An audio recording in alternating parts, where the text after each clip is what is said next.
palavra de Deus, louvor e glória a ti, Senhor. Cristo, palavra de Deus, Cristo, palavra de Deus, louvor e glória a ti, Senhor. Cristo, palavra de Deus, Cristo, palavra de Deus. O Senhor esteja convosco. Ele está no meio de nós. Proclamação do Evangelho de Jesus Cristo, segundo João. Glória a vós, Senhor.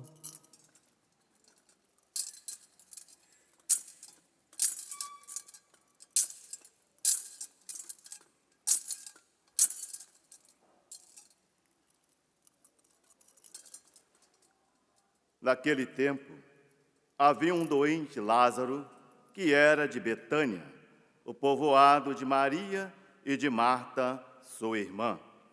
Maria era aquela que ungira o Senhor com perfume e enxugara os pés dele com os seus cabelos. O irmão dela, Lázaro, que estava doente, as irmãs mandaram então dizer a Jesus: Senhor, aquele que amas está doente. Ouvindo isto, Jesus disse: esta doença não leva à morte, ela serve para a glória de Deus, para que o Filho de Deus seja glorificado por ela.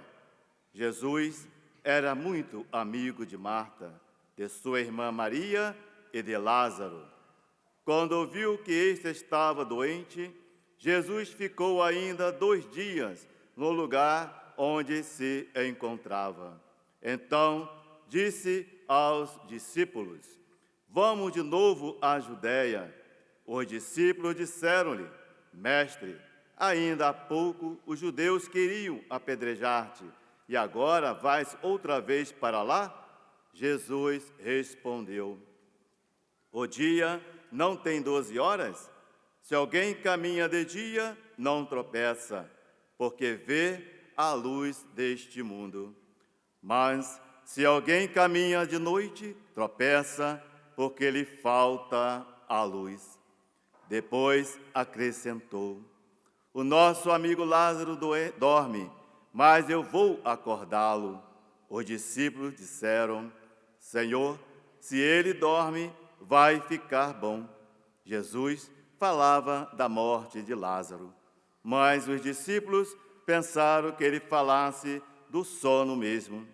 Então Jesus disse abertamente: Lázaro está morto, mas por causa de vós alegram-me por não ter estado lá, para que creiais, mas vamos para junto dele.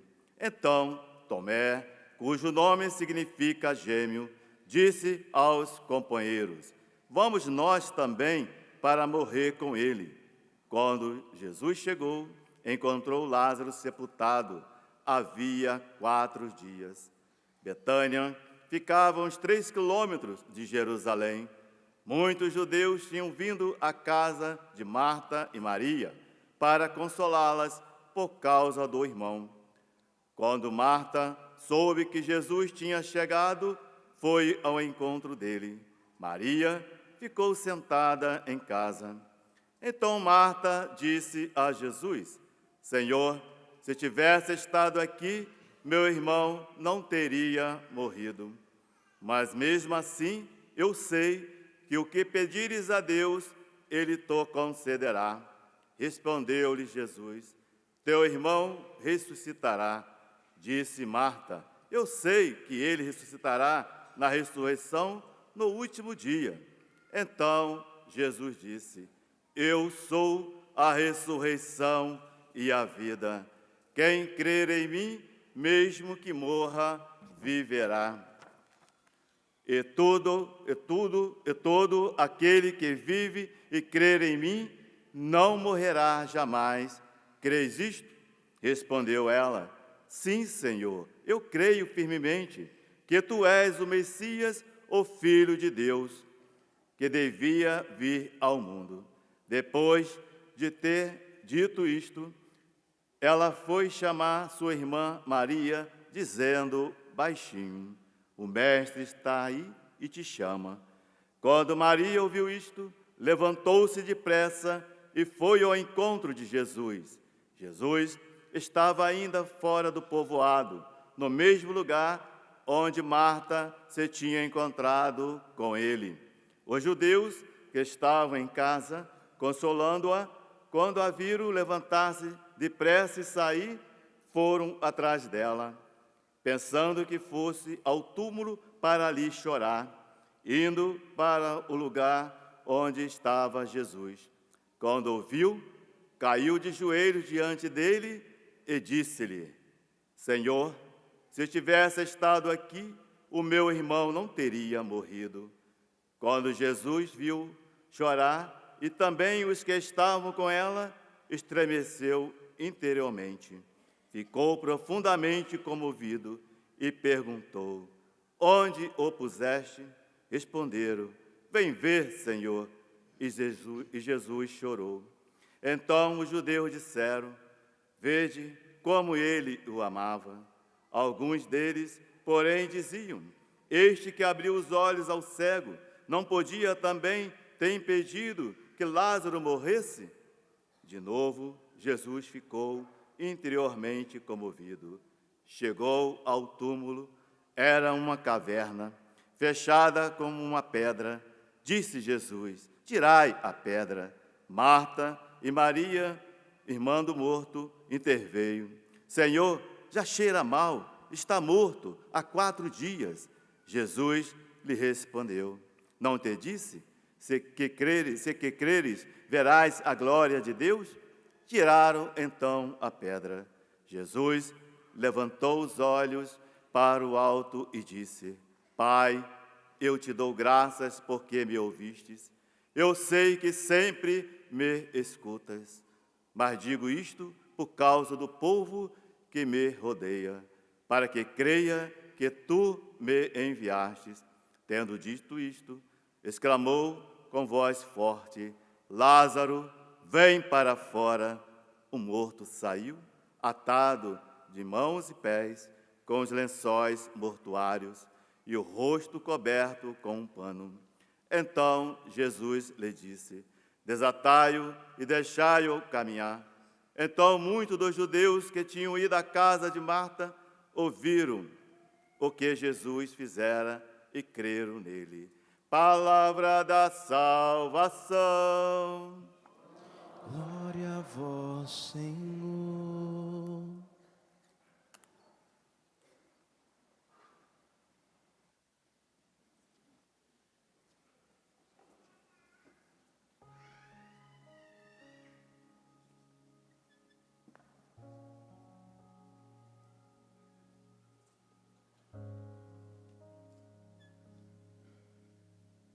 Meus queridos irmãos e irmãs, você aqui, você em casa, hoje nessa homilia, claro, vou falar um pouquinho do Evangelho, mas vou desenvolver o conteúdo que está nesse livro, que eu escrevi em 2020, chamado Curar e Restaurar o Masculino, uma jornada de cura pela masculinidade, que fala justamente sobre os princípios bíblicos de masculinidade e apresenta modelos de masculinidade ao longo da Bíblia. Falei bastante sobre São José, mas eu falava ali com o padre Donald que eu não falei como ele fala, né? Com toda a propriedade que ele fala, mas vou desenvolver um pouquinho o conteúdo desse livro hoje. Mas veja bem, quem aqui já tinha ouvido o Evangelho falando sobre Lázaro? Levanta a mão. Vou te fazer uma pergunta. Você sabe qual é o menor versículo da Bíblia? Sim ou não? Responde, criatura. Ah, sim, não, eu sei que está com fome, está na hora do almoço, mas responde com coragem. Gente, eu descobri qual é o menor versículo da Bíblia da pior maneira possível. Sabe aquelas coincidências ruins que acontecem? Eu estava conduzindo uma peregrinação que acabou lá no Oriente Médio. E aí de lá eu tinha que fazer o casamento de um afilhado muito querido que morava nos Estados Unidos. E aí era uma época que, infelizmente, você sabe que os traficantes, eles são danados, né? Alguns traficantes colombianos começaram a se vestir de padre, usar isso aqui, ó, clésima, para entrar nos Estados Unidos com droga. E eu vim lá do Oriente Médio, Estava uma viagem longa, eu tirei a roupa, fiquei só com uma camisa normal, né? Viajando, esse que aperta um pouco o pescoço. Cheguei na entrada da imigração dos Estados Unidos, o oficial, uma tampinha, batia no meu umbigo assim. Olhou para mim e falou assim: você tem certeza que o senhor é padre? Falei: sim, tenho. Daí ele perguntou para mim: mas então por que você está vindo do Oriente Médio? Você não disse que é brasileiro? Sim, eu sou. Mas por que você está usando o passaporte italiano? A gente tem cidadania, minha família. Não, eu sou brasileiro, mas é que minha família veio da Itália. Não, tem nada a ver. Se você é padre, você vai me responder agora. Qual é o menor versículo da Bíblia? E eu não sabia, gente. E eu correndo o risco de ser deportado, né? Claro que eu não, aqui de cima aqui eu não demonstrava, mas a perna já estava assim, né? Os cambitos já estavam tremendo, né? Eu pensei, eu fiz teologia. Só que daí eu percebi que ele era evangélico. Porque católico não decora versículo. Católico vai no sentido da escritura, né? Pelo menos eu espero que você faça isso, viu? Cara de pau. E aí ele falou assim: mas você é brasileiro mesmo? Você não parece brasileiro. Você é muito alto, seu olho não é preto. Eu falei: mas quem te disse? Não, todo brasileiro parece o Neymar. Era naquela época que o Neymar foi para o Barcelona, né? Eu falei: não, meu senhor, tem japonês no Brasil. Mas tudo que eu falava piorava. Aí teve que vir um outro oficial lá, para me levar para uma salinha, aquela pressão toda, né? Eu vou contar para o padre Donald isso, para ele saber o que os conterrâneos dele fizeram com o pobre do sacerdote aqui. Né? Não, mas de fato, eu estava no Oriente Médio com o passaporte italiano, entrando lá com o nome brasileiro, não sabia qual que era o versículo, e na cabeça dele eu não parecia brasileiro. Aí no final ele falou: com certeza você é um traficante colombiano. Eu falei: não sou, meu senhor. Aí me levaram para uma outra salinha, e chegando lá ele olhou para mim com aquela arrogância e falou assim: o menor versículo da Bíblia é João 11:35. Jesus wept, Jesus chorou. Nunca mais esqueci. Esse é o versículo do evangelho de hoje. Aí depois veio o outro oficial lá. Aí o oficial perguntou se eu era padre. Eu mostrei algumas fotos na internet, deu celebrando missa com roupa. Ele olhou para mim e falou: não, ele é evangélico. E o cara deixou eu entrar, devia ser um bom católico. Deixou eu entrar. Então esse é o evangelho que mostra que Jesus chorou. E é o menor versículo da Bíblia. Jesus chorou, é um versículo, 35. E por que Jesus chorou? Fala, criatura, você acabou de ouvir o evangelho? Eu vou pedir para mudar o horário dessa missa. Você está com fome aí, não está lembrando? Por que Jesus chorou? Porque o seu amigo Lázaro morreu. Mas veja bem, isso mostra para nós como funciona o coração de Deus. Deus não é indiferente à sua dor. Deus não é indiferente ao seu sofrimento. Deus não é indiferente ao que você está passando. Só que é tão interessante quando você vai fazer a análise desse choro de Jesus, porque, veja bem, o evangelho foi escrito em grego, e no grego antigo existia duas palavras para descrever o choro. A primeira era klaió, e a segunda era dacrió.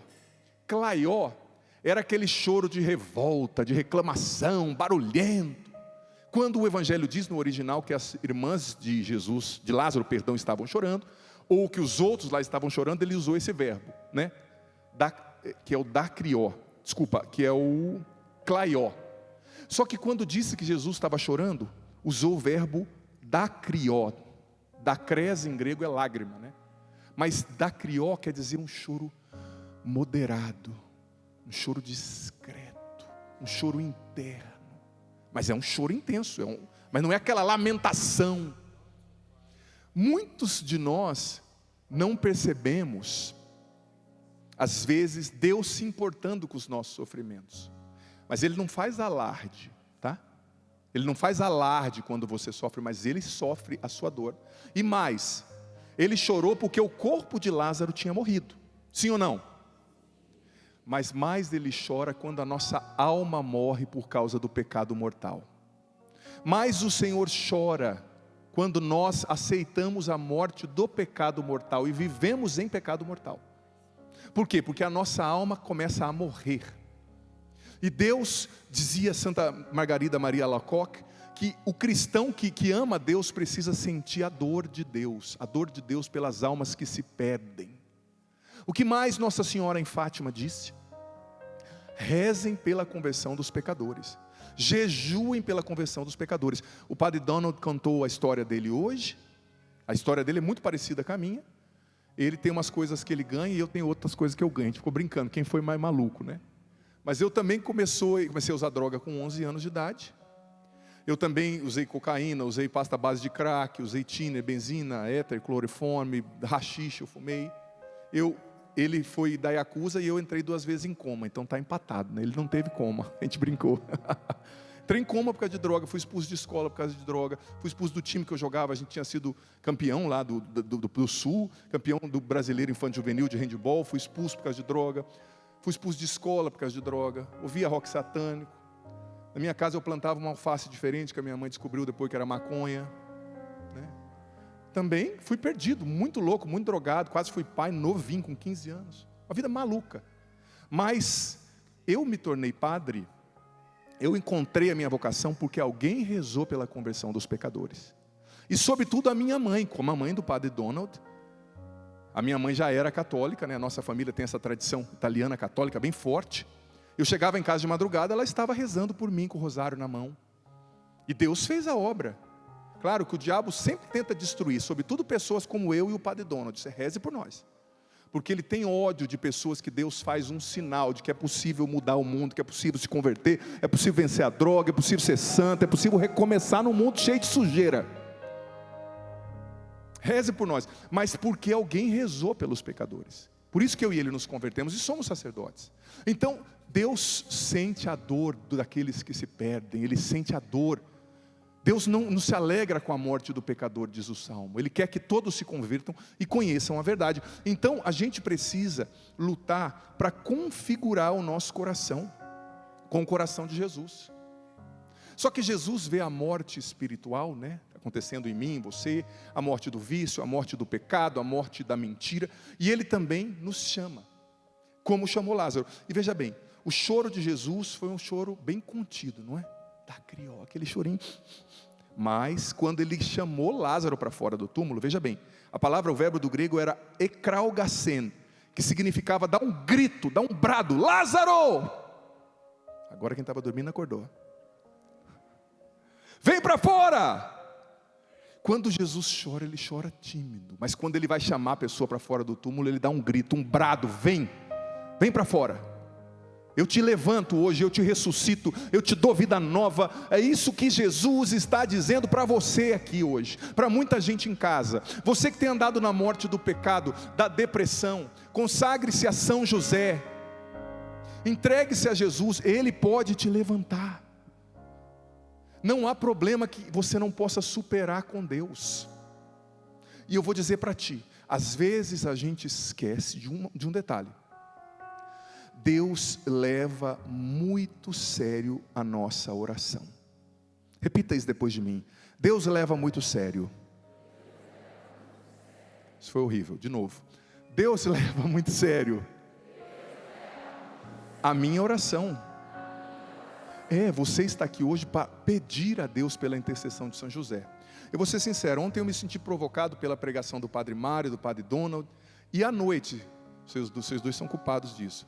Eu estava indo, o casal amigo casou, e eu fui jantar com eles, e no caminho eu fiz um pedido pela intercessão de São José. Eu falei assim, já que o Padre Mário falou que ele mandou até o dinheiro lá, como é que é?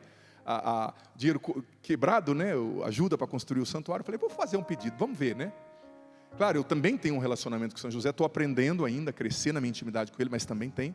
Gente, eu vou dizer para ti, eu fui jantar, era umas 7 horas, fui a Taubaté, eu voltei de lá, era 9h15, e eu voltei de lá já com a minha bênção que eu tinha pedido na mão, por intercessão de São José. Eu vou dizer para ti, o homem não brinca, Deus não brinca com você, São José não brinca com você. Talvez você está aqui hoje falando, padre, eu estou ouvindo falar tanto de homem, mas eu tenho que conversar com Santo Antônio, São José, que o meu não está nem perto, padre, está feio o negócio, padre. Só vem enrosco para a minha vida, padre. A hora que eu vejo, aquele é legal, desculpe, está casado infeliz. Não, aquele é bonitinho, a hora que eu descubro, ele é muito sensível, né? Aí dá problema também, né? Se o cara é muito sensível. E cuidado, viu, mulher? Às vezes a mulher busca não um homem, busca uma amiga, né? Quer que o cara seja tão legal, simpático, converse sobre tudo com ela, entenda, faça bobs no cabelo dela. Cuidado que esse cara depois vai sair com o seu melhor amigo. O homem é diferente de você, né? Aí você precisa de um marido, de uma amiga. Aí você divide as funções. Porque você exige que seu marido age igual a uma amiga, vai dar problema depois. Eu não quero entrar em detalhe nessas coisas. Mas que tem criança aqui, mas você me entendeu, sim ou não? Então pede por intercessão de São José o que você precisa. São José, eu quero um homem de Deus. Existe ainda, tá? Existe por aí, a gente vê. Pede, como diziam os mineiros, né? O não você já tem.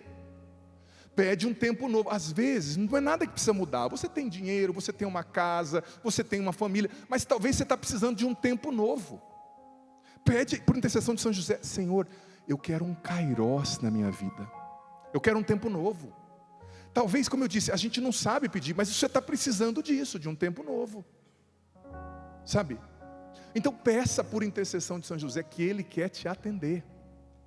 São José quer, pela sua intercessão, realizar esses milagres. É o santo também dos impossíveis. Sabe? Então é preciso se abrir, gente, e crer. Jesus hoje está gritando. Qual que é o seu nome? Fala o seu nome aí. Foi péssimo também. Fala o seu nome. Jesus está dizendo para você: vem para fora. Ele está te chamando e dizendo: peça que eu vou te tirar desse túmulo, desse sepulcro. Sabe, nada é impossível para Deus. Talvez hoje é isso que você precisa. Você está atirando na direção errada. Até hoje você está construindo a sua vida, mas não percebeu que talvez você está atirando na direção errada. A definição de pecado do grego, hamartia, quer dizer errar o alvo, né? Quem peca erra o alvo. Então talvez peça hoje a São José: São José, eu não sei nem o que pedir, mas por favor, conserta a minha vida. Você sabe que às vezes eu rezo assim, quando você comete um erro, às vezes você erra, nós padres também somos gente. Erra com uma pessoa, erra fazendo uma coisa que não devia. Eu só peço: Jesus ou São José, conserta o que eu estraguei, por favor, que eu não sei nem o que pedir. Mas Ele sabe como fazer. Você tem pai. Agora, entrando na masculinidade bíblica, veja bem, nós vivemos a crise da masculinidade, gente, isso é fato. Eu falava aqui na missa de sexta, de quinta, que nesse livro eu coloquei, por exemplo, a foto do boneco Ken, né, que é o esposo da Barbie, o namorado da Barbie, sei lá, enroscado com a Barbie. Eu coloquei nesse livro a foto dele em 1965. Ken era másculo, igual esses padres que estão tudo aqui, ó. Igual esses homens aí, macho, forte, olha só. Abdômen definido, igual um bujão. Escapou, desculpa. Né? O Ken era másculo. O Ken de 2020, quando eu escrevi esse livro, ele é mais feminino que a Barbie. Há uma crise da masculinidade, eles estão querendo destruir a masculinidade. E eu falei na quinta e repito: mulher, se você está machucada com machismo, com alguma coisa, combata o machismo, não o masculino. Combata o excesso, o pecado, não o homem. Mas eu coloquei aqui a pesquisa nesse livro, falei na quinta e repito, de uma autora americana que escreveu o livro The War Against the Boys, a guerra contra os homens. Que desde a revolução sexual, nos Estados Unidos e em muitos lugares, os meninos estão sendo punidos por agir e reagir como homem. Estão sendo punidos por terem a testosterona, por terem o jeito de reagir, por gostarem de mulher, né? A mulher, com todo respeito, a mulher fica se insinuando, depois fala: ele me olhou. Mas minha filha, ele é um homem, né? Se ele não te olhar, tem algum problema, né? Se você tem um amigo que você paquera e que você quase, sabe, fica assim, despida, e o cara, aí não dá, né? Tem algum problema. Então os meninos estão sendo punidos por, claro, não estou falando de agressividade, não estou falando de abuso, não estou falando de violência, não é isso. Mas a masculinidade, ela tem a sua definição própria, biológica, sociológica, filosófica e teológica, né? Bíblica, segundo o que Deus criou. E veja bem, olha o que São Clemente de Alexandria dizia, doutor da igreja. Ele comentando ali a dimensão de Adão, o primeiro homem, ele diz que o homem não foi feito já consumado na virtude, mas adaptado à recepção da virtude. Ou seja, ele não está pronto, ele é chamado a um caminho de transformação interior. A masculinidade não é um dado biológico, ela é uma sese, ela é uma construção. Nós homens somos homens quebrados, por isso precisamos da sua ajuda. Mulher, também mãe, irmã, fiel, você irmão, para nos tornarmos homens como São José. O homem, ele não foi feito pronto, ele está nesse processo. Só que veja só, existem alguns princípios de masculinidade, e a Bíblia mostra já 2 desvios. Primeiro, a masculinidade passiva, que é fuga da responsabilidade, eu vou falar sobre isso, é um desvio da masculinidade bíblica. E o segundo, a masculinidade agressiva, de dominação, de violência, né?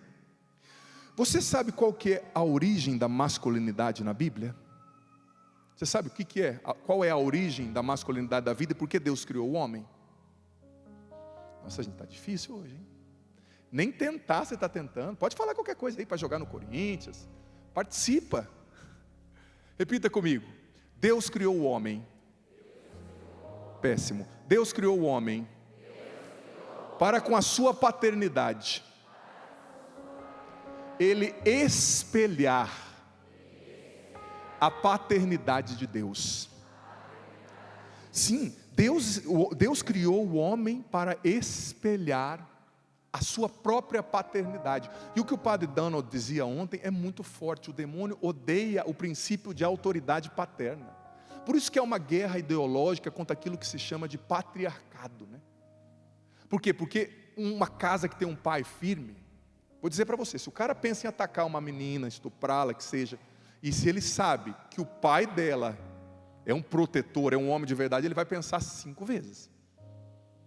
Mas quando se destrói a autoridade paterna, em primeiro lugar, cria-se mulheres, sobretudo, inseguras, sem a presença de um pai que dê aquela afirmação, né? Aquela afirmação que se chama autoestima de base, dos primeiros aos 4 anos, é a construção psicológica e afetiva disso na mulher. E cria-se meninos também que não conhecem limites. Eu dizia quinta e retomo. O pai é a instância do limite, do não, do aqui vai, daqui não vai.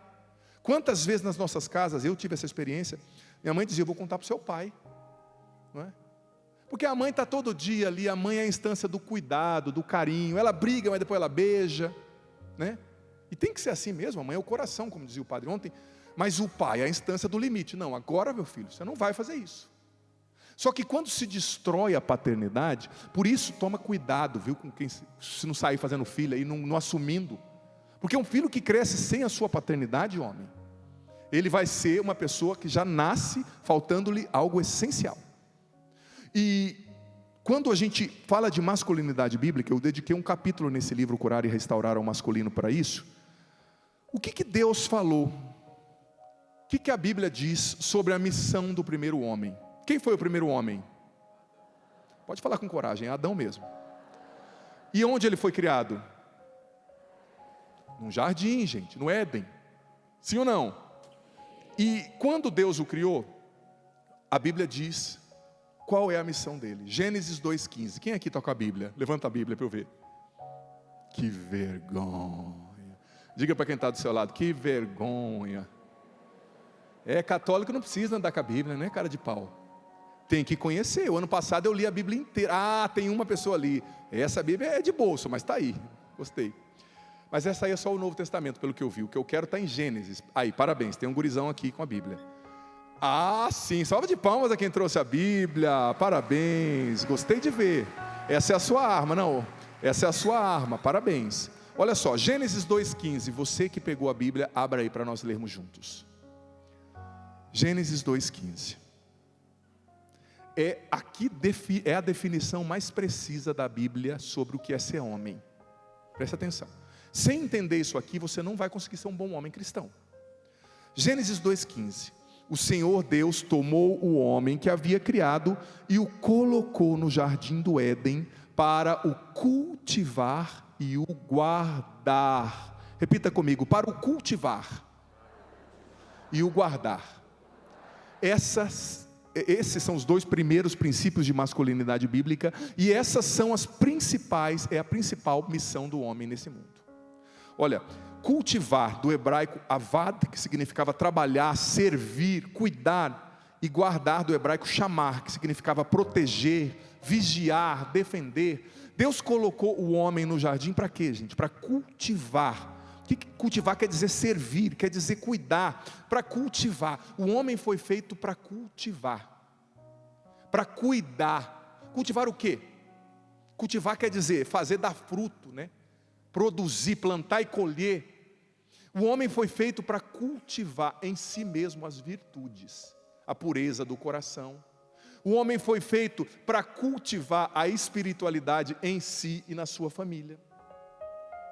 E esse cultivar está ligado a um segundo princípio de masculinidade bíblica, que Deus criou o homem para responsabilidade. Gente, quem pecou no pecado original? Quem foi a pessoa humana ali causadora do pecado? Eva. Mas com quem Deus foi falar depois da queda original? Gênesis 3:9. Adão, onde estás? Por que você fez isso? Quando Adão disse, eu estou nu, Senhor, eu fui me esconder. Como é que você sabe que você está nu? Você então comeu o fruto que eu disse para você não comer, Adão? Veja bem, o pecado foi de Eva, mas a responsabilidade foi de Adão. Por quê? Porque Deus criou o homem para cultivar a espiritualidade da família, para ser o guardião espiritual da casa. E se a sua família se perde, homem, Deus vai pedir conta para você. Deus vai pedir conta para você, como pediu contas para Adão e não para Eva. Você está entendendo? Os homens que estão aqui, vocês estão entendendo? Muito fraca essa resposta.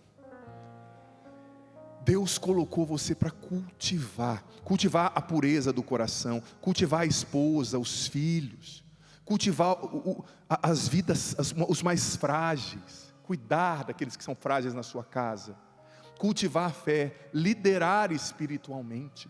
E esse princípio está ligado à responsabilidade. Um menino só se torna um homem quando ele aprende a ter responsabilidade na vida.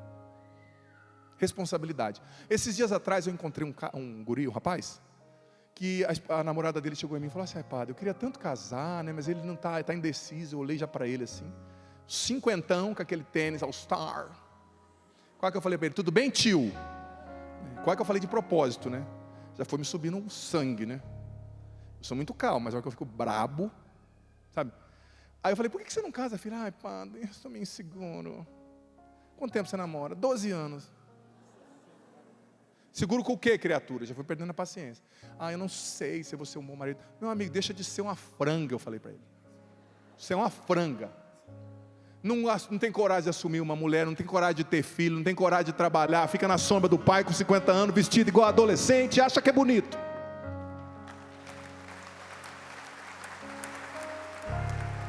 Você conhece algum tiozão assim?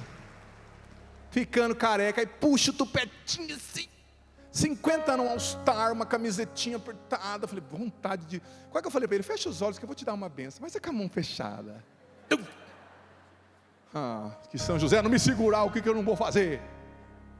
Se for minha filha, se eu fosse casado, dava um couro num cara desse. Com aquela toalha, assim, o ferro no meio da toalha para não marcar o corpo. Sabe? Desculpa, eu não devia ficar ensinando essas coisas do passado para o povo aqui, não, padre, foi mal. Mas era assim que funcionava na época da vida louca. O ferro no meio de 2 toalhas amarradas e tão nas costas do cara, não tem nem marca. Aí foi da parte de você, parte do que, oficial? Não tem nada ali, né? Porque não se responsabiliza, não cultiva. Mas no bem bom o cara quer. Você mora onde? A gente vai morar junto. Vai morar junto? Você não casou, infeliz? Não, sabe como é que é? Não sei como é que é, não. As pessoas vão conversar com a gente e falam assim, sabe como é que é, né, padre? A gente mente. Toda vez eu falo, a gente não. Se responsabiliza, eu mento. Por que raio de confissão mal feita é essa? É que o diabo me tenta. Então traz ele para confessar aqui. Eu pequei, padre. Eu escolhi o mal. Tem que ser homem. A gente às vezes é fraco para cometer pecado, mas tem que ser homem para lidar com a consequência, mulher para lidar com a consequência e consertar. Sabe? Não se responsabiliza, não trabalha. Vive nas custas do pai, não construiu nada na vida e se acha o máximo. Você é um banana. Não quero ofender a banana. Desculpa, banana. Você é uma franga. Uma franga. Não tem coragem. Meu amigo, por que os nossos pais construíram coisas que a gente não consegue construir, ficamos usufruindo deles e ainda os tratamos mal? Queria entender o que aconteceu com a nossa geração. O que aconteceu com os homens? Não se responsabiliza, não cultiva, não tem responsabilidade, fica assistindo, fica no TikTok o dia inteiro, não estuda, cada vez mais raso, dominado pela carne, ouvindo música rasa, não lê, não aprende nada. E quando vai numa pregação que você traz algo mais profundo, é muito complicado. Complicado não, você quer uma... Não quero ofender o animal que eu pensei também agora. Mas é aquele animal, como dizia o padre Léo, a anta, né? É preciso cultivar, e mais do que cultivar, é preciso guardar. Aqui entra a parte sacrificial da masculinidade.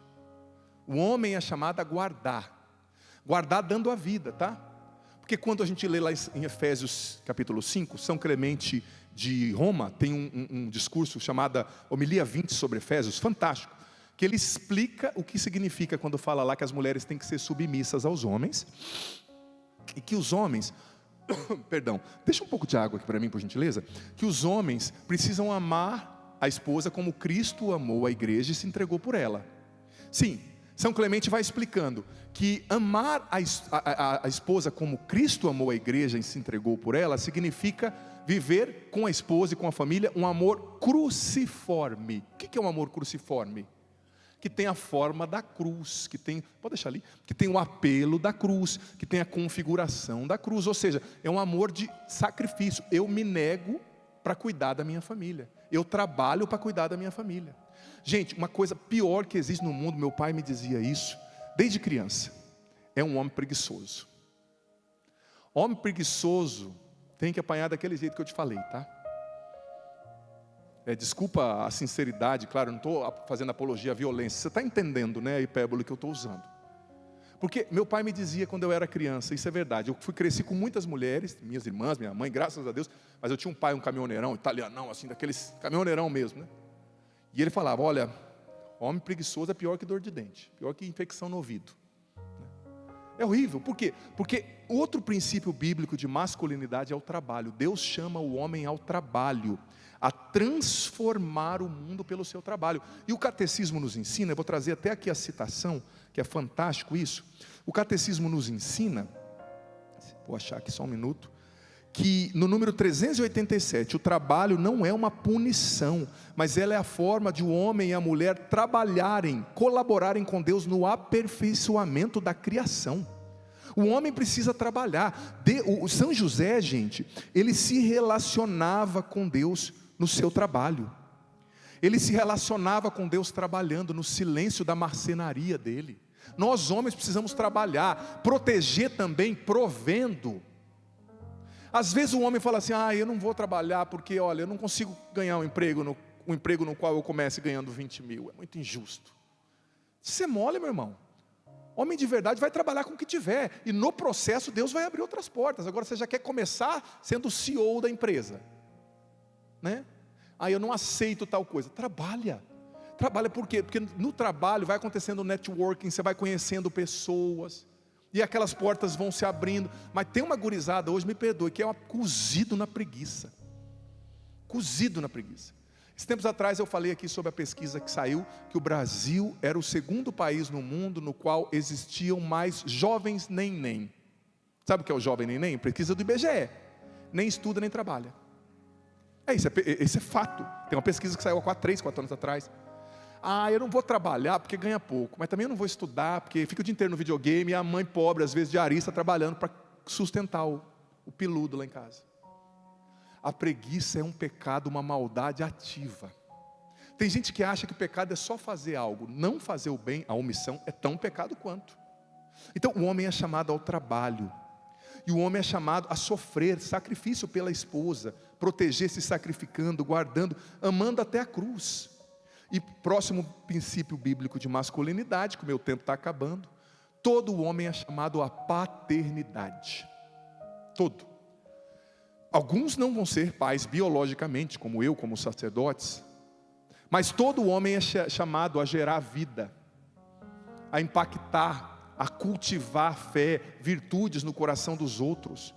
Sabe, o homem é chamado à paternidade. A paternidade bíblica gera vida, confirma os fracos, corrige sem esmagar, né? Consola também sem afrouxar a verdade. Porque a masculinidade, ela não é excesso de agressividade, biblicamente falando, e nem excesso de grandeza. Ela é um equilíbrio entre mansidão e firmeza. O homem não é chamado a ser um troglodita para dizer que é homem. Isso não é homem, isso é um animal. Mas também não é chamado a ser manso demais. É equilíbrio entre mansidão e firmeza. É aí que está a masculinidade bíblica. Então o homem é chamado à masculinidade. E o último princípio de masculinidade bíblica, acho que ainda tenho tempo de dizer, o homem é chamado ao domínio de si. Aquilo que os gregos chamavam de encrateia, autodomínio. O homem, biblicamente falando, é chamado a autodomínio. Não a dominar a esposa, mas a se dominar. Porque, gente, eu vou dizer uma coisa para vocês, mulheres. Saibam de nós, homens. O homem é altamente instintivo. Nós somos visuais. As coisas nos tentam muito facilmente. As mulheres vestidas de forma imodesta nos tentam muito. nós temos uma inclinação instintiva fortíssima. Parece um Neandertal, tem horas. Então, a gente precisa lutar para construir a virtude do autodomínio. E às vezes, quando o homem se envolve, ele não tem afeto, é o instinto desordenado, sabe? Então, olha só, o Provérbios 16:32 diz que é melhor um homem paciente do que um homem guerreiro.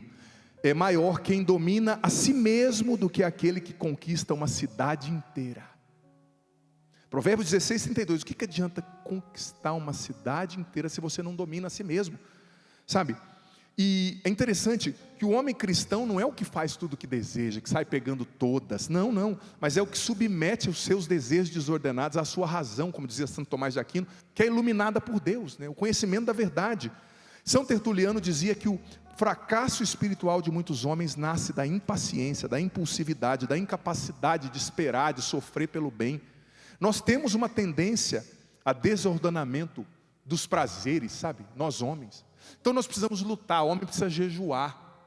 E outra coisa que eu vejo às vezes falando, ai padre, está na quaresma, mas eu estou fazendo jejum de maus sentimentos. Não, amigo, jejum é ficar sem comer, deixa de ser mole. Isso aí pode ser uma abstinência, pode ser um propósito pessoal. Ah, eu faço jejum de Giló.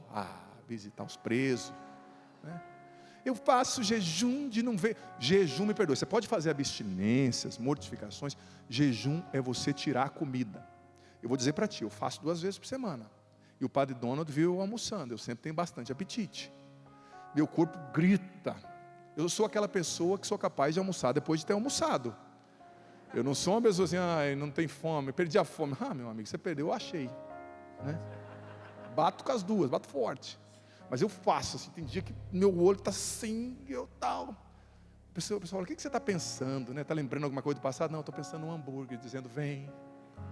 Uma picanha falando, Zandona, vem, né? Mas eu faço jejum. Meu corpo está pedindo, eu estou falando, não. E olha que não é fácil. Eu vou dizer para ti, todos nós temos as nossas lutas. O padre Donald disse das deles. Eu faço mesmo, porque tem que fazer jejum. O corpo tem que sentir, tem que educar, você tem que mostrar para o seu corpo que quem manda nele é a sua razão e a sua alma, que você não é um cavalo. Você domina isso, se você tiver fé, se você lutar, né? Então, o jejum é importante, a oração do rosário é importante. Olha, homem, não fica se poupando não, tá? Reza mesmo. Reza para valer. Se entrega na busca do autocontrole, na busca do autodomínio, a virtude da temperança. Não é tudo que você tem desejo de fazer que você vai fazer. Diga não a você mesmo. O jejum, a oração, a autorrenúncia. Eu quero aquele celular. Diga para você mesmo, não, agora você não pode comprar. Quanto homem estourado no cartão porque fica comprando coisa que não pode. Você é um moleque, me perdoe a sinceridade. Não falei que a chapa ia ferver para o teu lado, irmão? Tem homem que está encolhendo na cadeira aí, né? Fica gastando mais que deve, os seus filhos passando necessidade por causa da sua imprudência. Diga não vou comprar esse celular agora. Não vou comprar esse carro agora. Você é homem ou é um saco de batata? Não quero ofender a batata também. Enfim, é um pouco disso. Deu para entender o que é a masculinidade bíblica, sim ou não? E o padre fala com muito respeito, tá? Eu não estou aqui para machucar, nem para... Mas eu estou aqui exortando. Padre é pai espiritual. Nós não estamos falando da paternidade de São José. Eu estou assumindo a minha aqui como sacerdote. E estou falando para mim também, porque eu preciso viver tudo isso. Amém? Vamos ficar em pé? Põe a mão no teu coração um momento.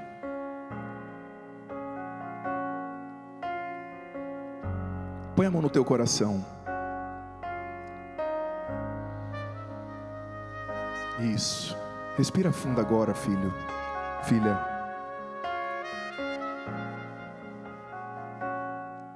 O que Deus está pedindo para você, homem?